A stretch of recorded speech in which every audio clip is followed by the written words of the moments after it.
What's the real danger of AI coding?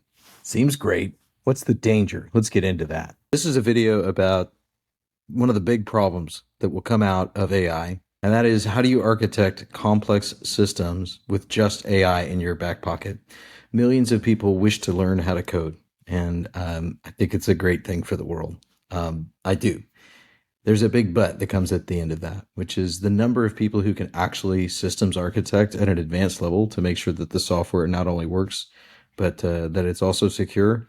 It's a really small clique of people. So I wanted to drive that point home, not for my own ego, but because this is core to what I've been doing for 30 years of my life, which is software development. And it's core to those of us who wish to see really great software built. And that is when you ask an AI to review the code that you've done, and then it says, well, this is really good stuff. I asked this follow-up question. I said, well, estimate the number of people in the world that are capable of this level of systems architecture. And we see here that there's only anywhere from 5 to 15,000 people out there who can do this. But let's walk through that because there's so many software engineers. Why is it then that only so few can really architect an entire SaaS application, software as a service? And it starts with the idea that when you're building multi-tenant SaaS architectures, meaning across multiple organizations, multiple users, all the permissions that come with that, how you make sure that things don't get shared across. We're talking about maybe 100,000 people globally that have advanced experience in that area, and the security implementations and the edge cases that come with that. And then once you can limit it further down to migration strategy and performance optimization for multi-tenant queries. That limits the pool down to about 50,000 people. Full stack systems integration, including front end state management. I don't know that I agree with this filter because I do think that the same people who can do the first two things can probably do the third. But then there's the last piece, which is what we call AI-augmented development mastery. If you haven't studied AI for years, if you haven't done it for years, then when you jump into an AI system to try to use it to, modulate your code, you're not going to be able to corral it into doing what you want. You may not pick up on the subtle mistakes that it makes. I'll give you a quick example here. So I was working on Rhea tasks earlier today, which is one of our systems for a task board, and I was adding in a multi-tenant feature. We can see what that looks like here. So this is the production version, and we can see there's a bunch of boards here, but it includes everything for me as a user across all companies, and that's not what I want. What I really want is a system where I can pick between the different companies that we work for here at Rhea AI. So if I go to the dev server here, we're going to see that we can load different organizations. And just like this, I can switch between one organization and now another.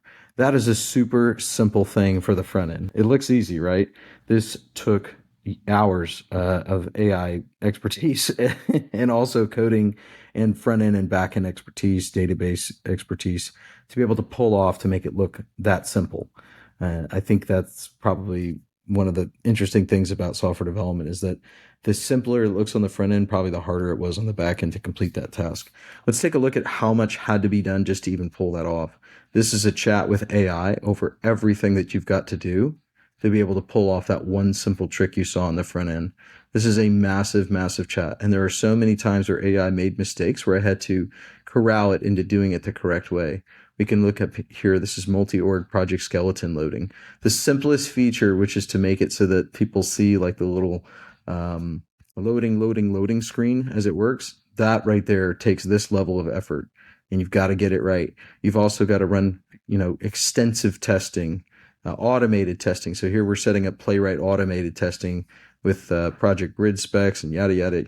This is a ton of work. The level that it takes to do this, I mean, conservatively at age 42, I can say that I don't know many people that I've worked with who can do it at this level, but definitely there's been 5 or 10 in my career that can definitely do it at this level.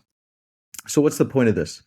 If you are a technical, or if you're a non-technical person and you're hiring somebody to build a website, they're going to make a lot of promises about how easy it is. But if you look at just how much of this row-level security policy setup and org setup and architecture thought went into such a simple feature, I think it becomes pretty clear that you can dig yourself into a really, really big hole if you don't have the right team in your back pocket.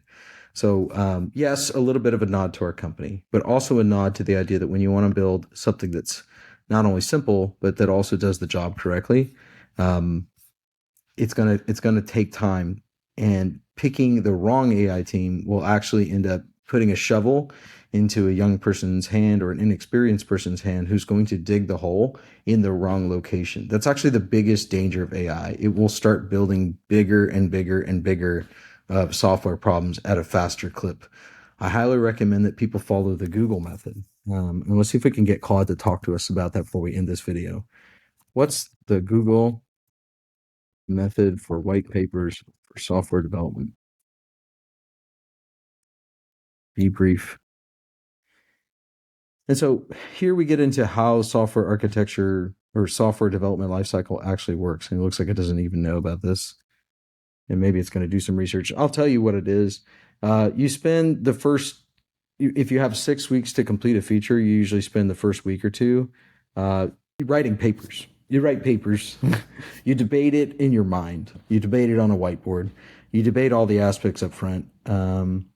And it, that is a tough thing for most people because now that AI is here, they're like, well, I just want to code. I just want to click the button, right?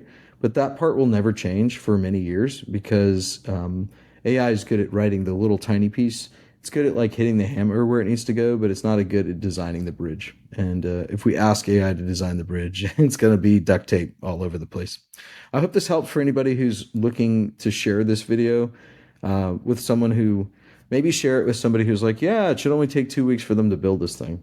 That's not true. Share it with somebody who wants to learn how to code but hasn't yet really kind of mastered their architecture part. If you want to find somebody online to follow who's really good at software architecture, I'm going to recommend a name right now.